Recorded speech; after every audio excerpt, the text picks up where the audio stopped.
মাঝে মাঝে সবাই বলবে সুবহানাল্লাহ বলো, সবাই বলবে কেমন?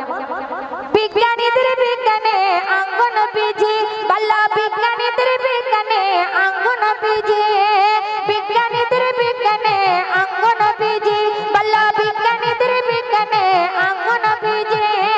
এমন সুন্দর দয়ার নবী খুঁজে পাইবেন, এমন সুন্দর দয়ার নবী খুঁজে পাইবেন, বিজ্ঞানীদের বিজ্ঞানে আঙ্গন বিজি, বাল্লা বিজ্ঞানীদের বিজ্ঞানে আঙ্গন বিজি। এই বাচ্চারা যারা স্কুলে পড়ছে ওদিকে তাকাও। বিজ্ঞানীরা রকেট ছেড়ে কোথায় গিয়েছিল? চাঁদের দেশে। আর আমার নবী পাক সাল্লাল্লাহু আলাইহি সাল্লাম বিনা রকেটে আজমির শরীফে পৌঁছে গিয়েছিলেন। আর সাজিয়ে গিয়েছিল, কবি লিখছে দেখুন, বিজ্ঞানীরা রকেট ছেড়ে চাঁদের দেশে যায়, আর আঙ্গন বিনা রকেট মেরাজ শরীফ যায়। বলো সুবহানাল্লাহ। বিজ্ঞানীরা রকেট ছেড়ে চাঁদের দেশে যায়, আঙ্গন বিনা রকেট মেরাজ শরীফ যায়। বিজ্ঞানীরা রকেট ছেড়ে চাঁদের দেশে যায়, আঙ্গন বিনা রকেট মেরাজ শরীফ যায়। বলো সে যুগে কি,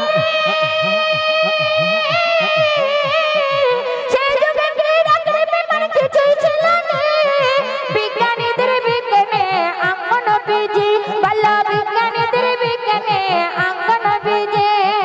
এমন সুন্দর দয়ার নবী খুঁজে পাইবেন, এমন সুন্দর দয়ার নবী খুঁজে পাইবেন, বিজ্ঞানীদের বিজ্ঞানে আঙ্গন বিজি, বাল্লা বিজ্ঞানীদের বিজ্ঞানে আঙ্গন বিজি।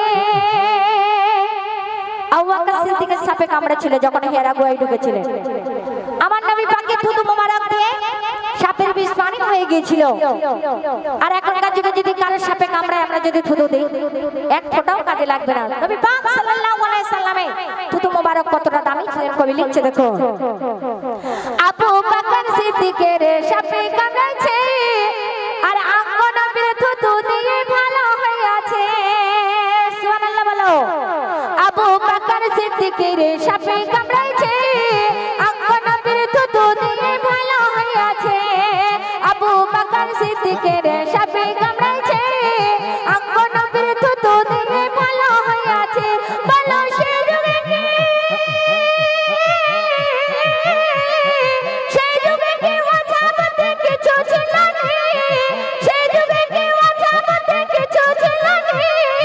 বিজ্ঞানীদের বিজ্ঞানে আঙ্গন বিজি, বাল্লা বিজ্ঞানীদের বিজ্ঞানে আঙ্গন বিজি।